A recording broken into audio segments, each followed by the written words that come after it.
Hindi natin maiiwasan ng ng dito sa Navotas kasi it is affected by yung tide at saka yung internal drainage din nila rito kailangan matignan din kasi halimbawa malakas ang ulan, kailangan ibomba rin ng kahit papaano ng malakas, no?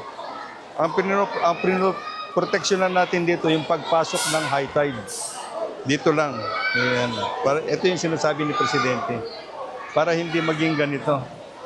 I think kagaya ng inutos ng ating Presidente kanina na dapat bilisan namin ang pagpagawa yung mga additional protection works na retaining walls dito sa may banda ng malapit sa Manila Bay para sa ganon pagka natapos yan, hindi na papasok at least yung mga high tide sa loob.